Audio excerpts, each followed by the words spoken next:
Hi everyone, Christy Lee here. I decided to pre-record the talk that I will be doing later tonight with East End Libraries Present Sapphire Stars Poems, so that any of you who could not make it can still hear what I had to say. So, Sapphire Stars Poems, this book is just so special to me. And it contains 170 poems and 48 personal photos. Poetry. Poetry came to me well before any of the books. I've also written 3 fiction books and a companion journal, but poetry I've been writing since I was little. In fact, when I was in elementary school, I entered the Reflections contest, that's what it was called, under the category of poetry, and I happened to win that particular contest. So I've been writing poetry now for a very long time. What I particularly enjoy about the process of writing poetry is how it comes to me. It comes to me like snapshots, little pieces at a time that I'm able to put together in such a way that it carries power and an everlasting quality that truly captures something. There's a transcendent and magical quality to that completed poem that feels akin to visual art, paintings, and music. My poetry writing took off when I was in college, actually. I was in advanced poetry writing, and that's when I put together my very first collection. And in fact, one of the poems in Sapphire Star's poems um, had its early beginnings in that advanced poetry writing class that I took. So the poem is actually If Only You Knew. So I would love for you to check that out. Yeah, so I began writing in that class, and this, I was writing since I was little, but that's when I started gaining the confidence to write poetry and really expand how I did write. This particular college experience was incredibly formative for me because I had instructors for the very first time in my education who encouraged my writing and encouraged writing freely. I'm mentioning this because I just wanted to let any teachers who are watching just reinforce the fact that they really do have a lot of power and influence, especially on a child's life. So please encourage all of your students, even the quiet ones. I was one of the quiet ones, because it really does matter and it really does affect those students that might want to pursue a career in writing or any other careers in the future. So that's my spiel on teachers encouraging your students. And I also wanted to talk about, that's it. That's all I wanted to talk about. No, I'm joking.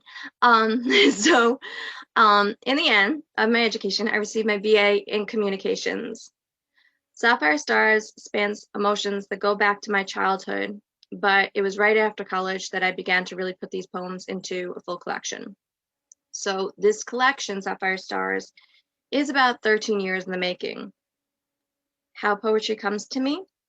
Poems will come to me as I've heard songwriters speak of, in this unpredictable way. I could be out for a run, and a line or a phrase or even a word will come to me, and I will feel its significance.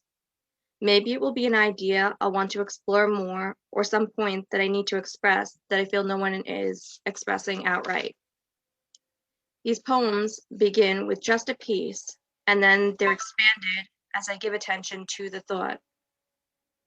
For me, it's as close to magic as you can get, and it feels divine in many ways. The significance of poetry for me is that poetry is like a song or a beautiful piece of art. It's the single work that in its brevity carries such potential power and meaning. I also love poetry because of my love for music. There's a beat to the lines I write, a way they slip off the tongue, and an emotion felt when I read these poems aloud. My poetry styles, I usually gravitate toward free verse. Rhyming will sometimes come naturally within the subject or topic I'm talking about, but I don't set out to rhyme, just as I don't set out to not rhyme. I do like to play with different forms and styles, especially if I'm feeling stuck. I have a haiku in Sapphire Stars I'll read in a moment. This is a Japanese style of poetry that emphasizes profound simplicity. It's 3 lines that follow a 5-7-5 syllable pattern for each line. Another style that I played with in Sapphire Stars is acrostic. The first letter in each line spells out a word when you look at it vertically. So my poem in Sapphire Stars, Enchanted, is actually an acrostic poem, and I'll be reading that one as well.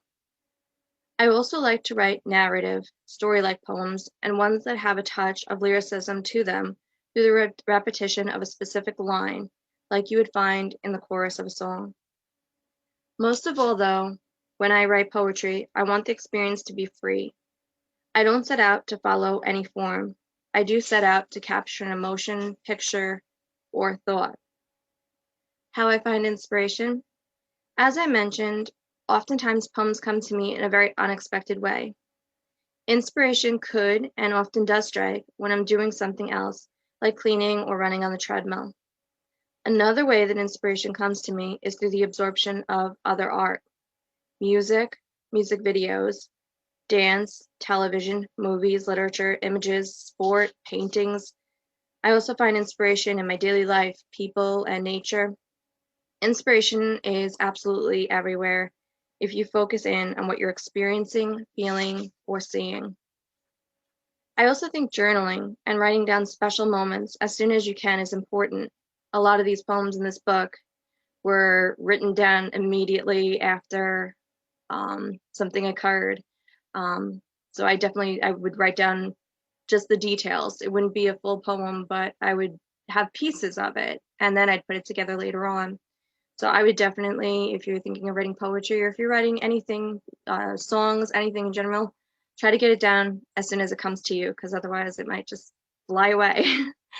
So, yeah, I just think that's important. I always have a notebook and a pen with me.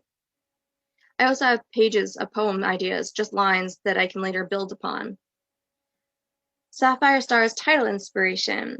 Sapphire Stars is built upon the idea of dark blue skies that usually occur in the fall and winter months. These are the seasons in which I feel carry the most intense magic, possibility, and romance on the winds. So the idea was, what illuminates your life and how does that feel? Where do you feel that unique to you passion? Sapphire is a darker blue, but it stands out, and I thought that feeling of being in love with who you are and continuing to follow your light no matter how difficult circumstances become, it's like focusing in on sapphire stars in your sky above. It's rare, it's unique, it's bright. I divided Sapphire Stars into 3 chapters to tell the story of going from optimism and knowing your identity to heartbreak and challenges to overcoming the storms of life and having an even clearer version of who you are, greater knowingness, and what you stand for in the end while still learning and experiencing more. So, part 1, illuminated, you are lit up in your life. Part 2, in the distance. In the distance are all your dreams. You may be going through difficult times right now, but hold on to who you are and your faith. Part 3, unhindered. Nothing is holding you back anymore, and you have learned a lot from the storms. Part 4, dark blue encore. This brings the whole collection together. And it's actually an ode to when I first started putting my poetry out there. I had this blog called Living in Dark Blue for about 5 years, and it was very beautiful, and I was very proud of it.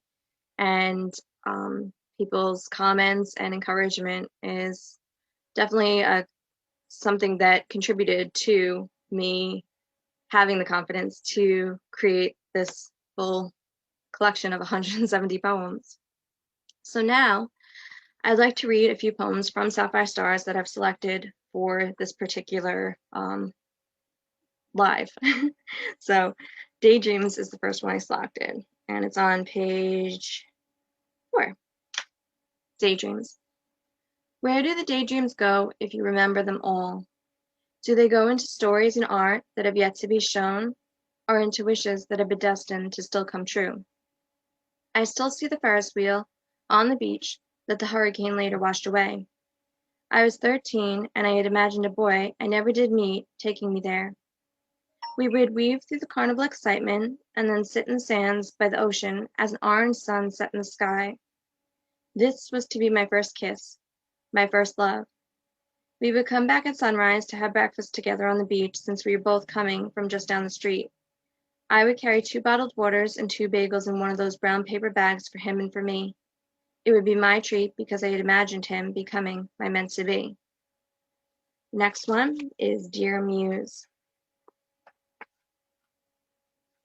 Dear Muse, I know you think you're being cute, waking me up in the middle of the night, making me turn on that bright light. I admit that most times I really do like you too. In the daylight, I often try and desperately chase you. But now I'm trying to sleep. You picked quite the funny time to go deep. My goodness, I feel as if you're laughing at me. You know that I can't deny the vision you always see. My beauty rest is what I need. But here I go, once again, off to follow your lead.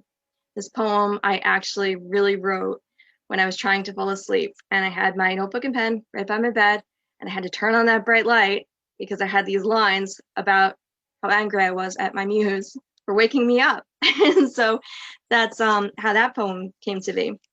Now the next one is the haiku that I spoke of, Taking Flight. She's taking flight with dreams and songs on her mind to rescue her heart. And on some of the pages with the poems, I have actual pictures that I've taken and also personal photos of my grandparents and my mom. And yeah, I think it just adds something extra special about this book.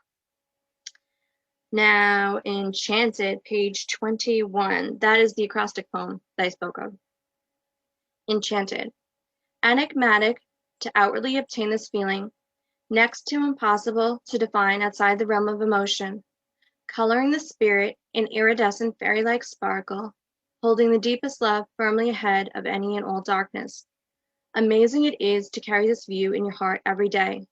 Never could it be an act of foolishness. Taking you into abundance if you believe, emptying less than deep care from your soul, dynamically changing all that it touches as it opens the great power of possibility, until you fully become what it means to be enchanted.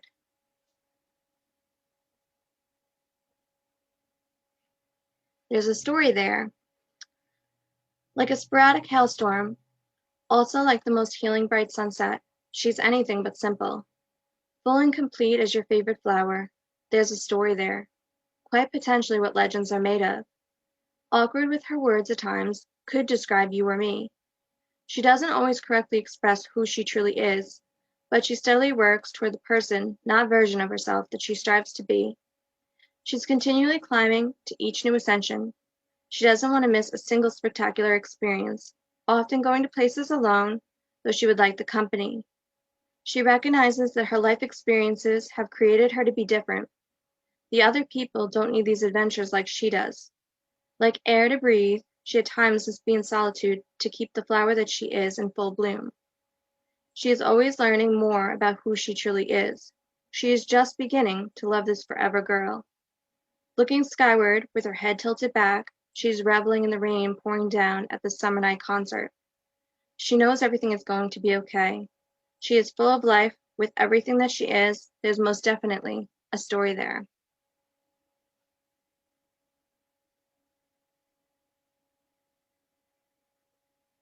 The Artist's Heart.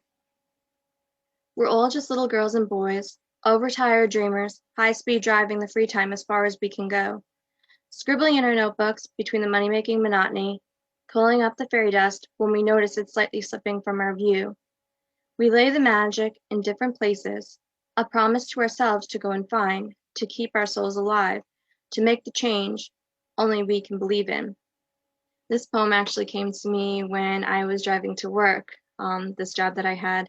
So, like I said, it can come so unexpectedly, and that's what I think is so magical about poetry. It can't be forced. So that's The Artist's Heart. I with a lot of these poems too, I can pinpoint exactly where I was when I wrote them, and it's such a special book, and I hope that when you read it, you connect with the poems, and that you enjoy it as well, and you're inspired by it to create your own art. Yeah, So finally, I'm going to read New Year, which is on page 134.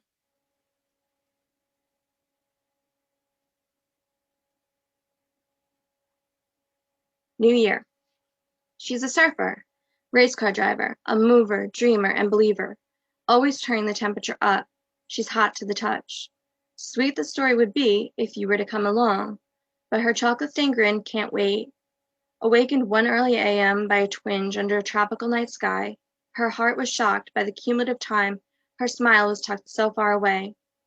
Brown eyes softened their sultry sparkle, till she saw the scribblings of how this year almost gone has changed her. Beneath the dance of palms and painting of stars, she opened a new room in her soul, while much of her world was still resting. Decorating the space genuinely, she let in very few this time, accounting for only an additional 2. So I really hope you enjoyed this presentation. I will be back again soon for probably a Facebook Live close to Valentine's Day, because that's my favorite holiday. And I think I'm going to coin myself the queen of Valentine's Day. Mariah Carey is the queen of Christmas. I think I'm taking over Valentine's Day. So just wanted to give you all a heads up. But anyway, yes, I will be back. Sapphire Stars you can find on barnesandnoble.com, amazon.com, and other major retailers. And I just want to thank you all for your love and support of my books. All these books are a dream come true, but especially this one. And I just hope it touches your heart and that you find a love for poetry and you see the musical influences, because I was definitely influenced by music. That was another piece of inspiration. Whenever I'm writing, I usually do listen to some music that goes along with whatever thought is floating across my mind. So I will see you all again soon. Thank you for watching this, and I will talk to you later. Bye.